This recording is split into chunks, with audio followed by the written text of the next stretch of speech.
ಇವತ್ತು ಬಹಳ ವಿಶೇಷವಾಗಿ ಆಸಕ್ತಿ ವಹಿಸಿ ನಿಖಿಲ್ ಕುಮಾರಸ್ವಾಮಿ ಅವರು ಇಡೀ ಕರ್ನಾಟಕದಲ್ಲಿ ಇದು 73ನೇ ವಿಧಾನಸಭಾ ಕ್ಷೇತ್ರದಲ್ಲಿ ಜನರೊಂದಿಗೆ ಜನತಾದಳ ಬಹಳ ಯಶಸ್ಸಾಗಿ ಕಂಡುಕೊಂಡು ಬಂದಿರತಕ್ಕಂಥದ್ದು.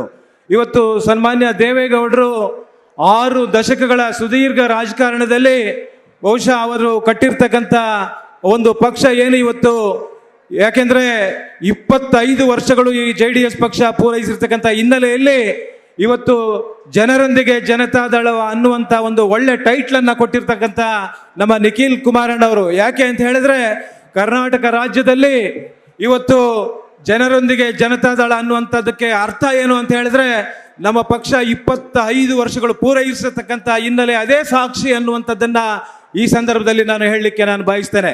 ಯಾಕೆಂದ್ರೆ ಕರ್ನಾಟಕ ರಾಜ್ಯದಲ್ಲಿ 73ರಿಂದ ದಿವಂಗತ ದೇವರಾಜ ಅರಸು ಅವರು ಕೂಡ 8 ವರ್ಷ ಕರ್ನಾಟಕ ರಾಜ್ಯದಲ್ಲಿ ಆಡಳಿತವನ್ನ ಮಾಡಿ ಅವರು ಕೂಡ ಇಂದಿರಾ ಗಾಂಧಿ ಅವರ ಜೊತೆ ಮುನಿಸ್ಕೊಂಡು ಒಂದು ಪಕ್ಷವನ್ನ ಕಟ್ಟಿ ಪಕ್ಷ ಜಾಸ್ತಿ ದಿನ ಉಳಿಸ್ಕೊಳ್ಳಿಕ್ಕಾಗಲಿಲ್ಲ.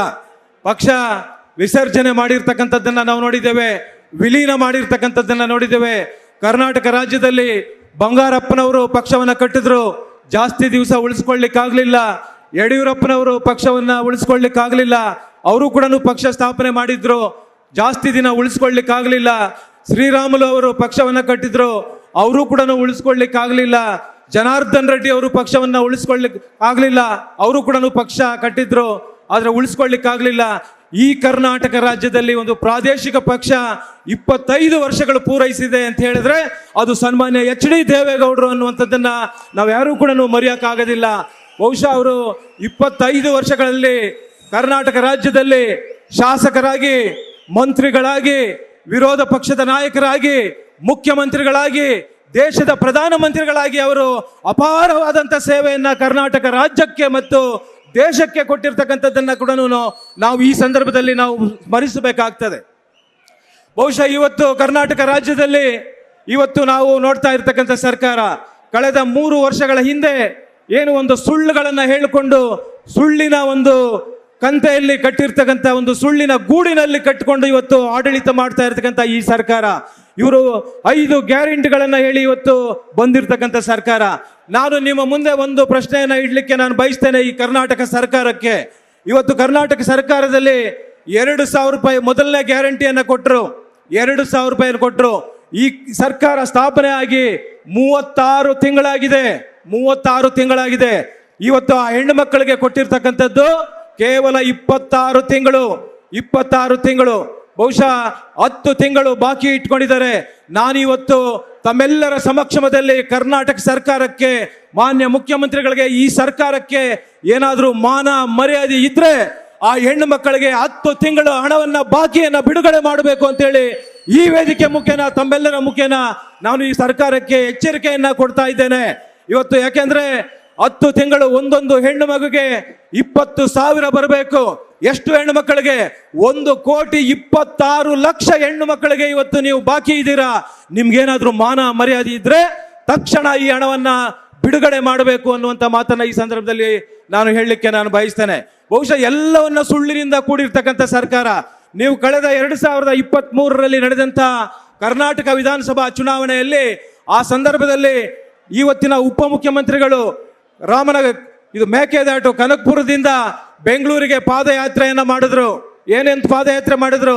ನಾವು ನೀರನ್ನ ಕೊಡ್ತೇವೆ, ಬೆಂಗಳೂರು ನಗರಕ್ಕೆ ಕುಡಿಯೋ ನೀರನ್ನ ಕೊಡ್ತೇವೆ, ಆ ಭಾಗದಲ್ಲಿ ದಾರಿ ಉದ್ದಕ್ಕೂ ಕೂಡ ಎಲ್ಲ ನಗರಗಳಿಗೆ ಕೂಡ ನೀರನ್ನ ಕೊಡ್ತೇವೆ ಅಂತ ಹೇಳಿ ಪಾದಯಾತ್ರೆಯನ್ನ ಮಾಡಿದ್ರು. ಇವತ್ತು 3 ವರ್ಷ ಆಗಿದೆ ಈ ಸರ್ಕಾರ ರಚನೆ ಆಗಿ, ಇವತ್ತುವರೆಗೂ ಕೂಡ ಒಂದು ಹನಿ ನೀರನ್ನ ಕೊಟ್ಟಿಲ್ಲ, ಒಂದು ಹನಿ ನೀರನ್ನ ಕೂಡ ಕೊಟ್ಟಿಲ್ಲ ಇವತ್ತುವರೆಗೂ ಕೂಡ. ಹಾಗಾಗಿ ಇವತ್ತು 2 ತರ ಸುಳ್ಳು ಹೇಳಿದ್ರು. ನಮ್ಗೆ ನೀರು ಕೊಡ್ತೀವಿ, ನಮ್ಗೆ ಓಟ್ ಹಾಕಿ ಅಂತ ಹೇಳಿ ಇಲ್ಲಿ ಹೇಳಿದ್ರು. ತಮಿಳುನಾಡಿನಲ್ಲಿ 2024ರಲ್ಲಿ ನಡೆದಂತ ಲೋಕಸಭಾ ಚುನಾವಣೆಯಲ್ಲಿ ತಮಿಳುನಾಡಿನ ಅವತ್ತಿನ ಮುಖ್ಯಮಂತ್ರಿಗಳು ಸ್ಟಾಲಿನ್ ಅವರು ಅಲ್ಲೇನು ಹೇಳ್ತಾರೆ ಅಂತ ಹೇಳಿದ್ರೆ, ಡ್ಯಾಮ್ ಕಟ್ಟಕ್ ಬಿಡೋದಿಲ್ಲ, ನಮ್ಗೆ ಓಟ್ ಹಾಕಿ ಅಂತ ಹೇಳಿ ಅವರು ಅಲ್ಲಿ ಲೋಕಸಭಾ ಸದಸ್ಯರನ್ನ ಗೆಲ್ಸ್ಕೊಂಡ್ರು. ಇಲ್ಲಿ ಕರ್ನಾಟಕದಲ್ಲಿ ವಿಧಾನಸಭಾ ಚುನಾವಣೆಯಲ್ಲಿ ಗೆಲ್ಸ್ಕೊಂಡ್ರು. ಬಹುಶಃ ಇವತ್ತು ಎಲ್ಲವನ್ನ ಕೂಡ ಸುಳ್ಳಿನಿಂದ ಹೇಳ್ತಕ್ಕಂಥ ಈ ಸರ್ಕಾರವನ್ನ ಮುಂದಿನ 2028ರಲ್ಲಿ ನಡೆಯುವಂಥ ವಿಧಾನಸಭಾ ಚುನಾವಣೆಯಲ್ಲಿ ಕಿತ್ತೊಗಿಬೇಕು ಅನ್ನುವಂಥ ಮಾತನ್ನ ಇವತ್ತು ನಾನು ಈ ಸಂದರ್ಭದಲ್ಲಿ ಹೇಳಲಿಕ್ಕೆ ಬಯಸ್ತೇನೆ. ಇವತ್ತು ಕುಮಾರಣ್ಣವರು ಕೂಡ ಕೇಂದ್ರದಲ್ಲಿ ಮಂತ್ರಿಗಳಾಗಿ 2 ವರ್ಷಗಳಾಗಿದೆ. ಇವತ್ತುವರೆಗೂ ಕೂಡ ಕರ್ನಾಟಕ ಸರ್ಕಾರದಿಂದ ಒಂದೇ ಒಂದು ಅರ್ಜಿಯನ್ನು ಕೊಟ್ಟಿಲ್ಲ. ನಮಗಿಂತದ್ದು ಬೇಕು, ಕರ್ನಾಟಕದಲ್ಲಿ ಯುವಕರಿದ್ದಾರೆ, ಯುವತಿಯರಿದ್ದಾರೆ, ನಿರುದ್ಯೋಗವಂತರಿದ್ದಾರೆ, ಉದ್ಯೋಗ ಕೊಡಬೇಕು, ನೀವೊಂದು ಕಂಪನಿಗಳನ್ನು ಕೊಡಿ ಅನ್ನುವಂಥದ್ದು ಒಂದೇ ಒಂದು ಅರ್ಜಿಯನ್ನು ಕೂಡ ಇವತ್ತುವರೆಗೂ ಕೂಡ ಈ ಸರ್ಕಾರ ಕೊಟ್ಟಿಲ್ಲ. ಬಹುಶಃ ಇವತ್ತು ಇದನ್ನ ಬಹಳ ಚೆಂದಾಗಿ ಉಪಯೋಗಿಸ್ಕೊತಾ ಇದ್ದಾರೆ. ಆಂಧ್ರ ಪ್ರದೇಶದಲ್ಲಿ ಇವತ್ತು ಚಂದ್ರಬಾಬು ನಾಯ್ಡು ಅವರು ಅವರ ಭಾಗಕ್ಕೆ ತಗೊಂಡೋಗಿ ಕಂಪನಿಗಳಿಂದ ಒಂದು ಸ್ಟೀಲ್ ಫ್ಯಾಕ್ಟರಿಯನ್ನ ಮಾರಾಟಕ್ಕಿಟ್ಟಿರ್ತಕ್ಕಂಥ ಫ್ಯಾಕ್ಟರಿಯನ್ನ ಕುಮಾರಣ್ಣವ್ರನ್ನ ಉಪಯೋಗಿಸಿಕೊಂಡು 11,000 ಕೋಟಿ ಅದಕ್ಕೆ ಬಂಡವಾಳ ಹಾಕಿಸಿ ಇವತ್ತು ಆಂಧ್ರ ಪ್ರದೇಶದಲ್ಲಿ ನಿಮ್ಮೆಲ್ಲರ ನೆಚ್ಚಿನ ಜನಪ್ರಿಯ ನಾಯಕರನ್ನ ಆರಾಧ್ಯ ದೈವ ಅಂತ ಕರೀತಾರೆ. ಆಂಧ್ರ ಪ್ರದೇಶದಲ್ಲಿ ಇವ್ರಿಗೇನು ಬಂದಿದೆ ರೋಗ? ಒಂದೇ ಒಂದು ಅರ್ಜಿಯನ್ನ ಕೊಟ್ಟಿಲ್ಲ ಇವತ್ತುವರೆಗೂ ಕೂಡ. ಹಾಗಾಗಿ ಇವತ್ತು ಏನು 25 ವರ್ಷಗಳು ನಮ್ಮ ಪಕ್ಷಕ್ಕೆ ಪೂರೈಸಿದೆ. ಇವತ್ತು ನಾನು ನಿಮ್ಮೆಲ್ಲರಲ್ಲೂ ಕೂಡ ಕೈ ಮುಗಿದು ವಿನಂತಿಯನ್ನು ಮಾಡ್ತೇನೆ, ಮುಂದಿನ 25 ವರ್ಷಗಳ ಕಾಲ ನಿಖಿಲ್ ಅಣ್ಣವರ ನೇತೃತ್ವದಲ್ಲಿ ಈ ಪಕ್ಷವನ್ನು ಉಳಿಸ್ತೇವೆ ಅನ್ನುವಂಥ ಸಂಕಲ್ಪ ನಾವು ನೀವು ಎಲ್ಲರೂ ಕೂಡ ಮಾಡಬೇಕು ಅನ್ನುವಂಥ ವಿನಂತಿಯನ್ನು ಮಾಡಿ ನನ್ನ ಮಾತಿಗೆ ವಿರಾಮ ಕೊಡ್ತೇನೆ. ಜೈ ಹಿಂದ್, ಜೈ ಕರ್ನಾಟಕ. ನ್ಯೂಸ್ ಫಸ್ಟ್, ನಿರ್ಭೀತಿಯಿಂದ ನಿಮ್ಮ ಪರವಾಗಿ.